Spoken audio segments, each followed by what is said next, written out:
Welcome to today's session, where we will discuss the third cure for a lean pass, making the gold multiply. But before we unpack how to make the gold multiply, let's first recap what we have covered this far.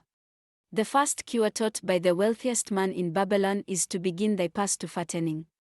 We learned that you fatten your wallet by saving a portion of your earnings every pay period. Akkad recommends saving 10% of your earnings. However, this can be daunting if you are a beginner. Nonetheless, you can start by saving 1% and increase the amount over time as you become accustomed to it. Also, keep in mind that this first cure is the foundation of attaining financial success and financial freedom. Akkad said no man could enter the temple of wealth if he does not embrace this cure. The second cure is controlling your spending. We live in a consumer society and in times when loans are more readily available than before. More so, everything feels like a need, mainly due to media advertising power and peer pressure, hence, most people spend aimlessly. I recently heard a Japanese saying that making money is like digging with a needle, and spending money is like water soaking in the sand. No wonder it can take a whole month to earn a salary, and then one can spend it all within minutes. To get ahead financially, you need to take charge of your spending. Further, you limit your spending by living on a budget and selecting the desires that you will fulfill. Sacrificing through ignoring some wants in the present is not easy, but it's a wonderful discipline since it guarantees your future. My video on the second cure of a lean pass expounds on the approaches that Akkad had recommended for controlling spending. Back to the third cure of a lean pass, making the gold multiply. Making your gold multiply simply means putting your money to work for you. Mostly, we are wired to make money through employment. However, there is a limit on the time you spend on employment and the amount of money one can save from a job. This means it is challenging to build a fortune through our work alone. Thus, you need to multiply the money you are saving, which is the essence of this third cure. Akkad said that gold in a purse is gratifying to own and satisfies a miserly soul but earns nothing. So, the gold we may retain from our earnings is but the start.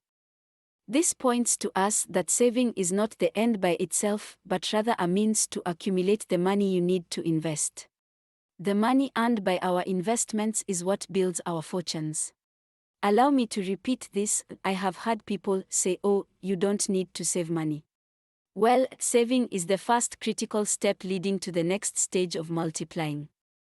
An example is that a seed has magical power, and the seed power is only activated when planted. Usually, the farmer will always ensure they have seeds to plant. When the time is right, the farmer will sow the seed, and then crops grow and multiply, every seed after its kind, bringing forth more produce. Similarly, to multiply your money and build wealth, you must learn to invest or plant the money you are saving by investing in income-producing assets. Money labors and produces more money. Then slowly and progressively, you build an income stream of wealth.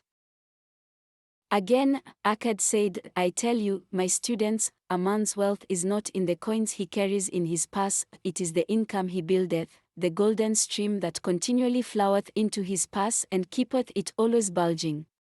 Think about it. If you are employed, you are earning, and if you are investing, you are also earning money, meaning you are getting paid twice. First by your employer, and secondly, your investments are generating revenue for you too. Investing is good since it ensures continued growth in income whether you are working or not. Akkad's first investment failed, but the second investment, loaning money to his friend doing business, yielded much success. Not only did he invest the principal, but the interest he earned. That created even more wealth for him. Also, Akkad tells the story of a farmer who invested for his young son, and within 50 years, the wealth multiplied 17 times. In today's world, peer-to-peer lending for investment may not be an excellent way to invest since you can quickly lose your money. But some examples of suitable investments are: 1. Investing in government. A. Treasury bills. B. Government bonds. 2. Saving in interest-earning money market accounts. 3. Real estate, building rental houses. 4. Investing in unit trusts and mutual funds. 5. Buying shares of companies listed in the security exchange. 6. Saving in SACCOs and earning dividends. 7. Starting and/or investing in business. Additionally, investing increases your wealth exponentially through the power of compound interest. Akkad talked of this when he said, "Behold, from my humble earnings, I had begotten a horde of golden slaves, each laboring and earning more gold. As they worked for me, their children and their children also labored until the income from their combined efforts was great." Again, we look at seeds. When they are sown, they not only produce a harvest but also produce new seeds.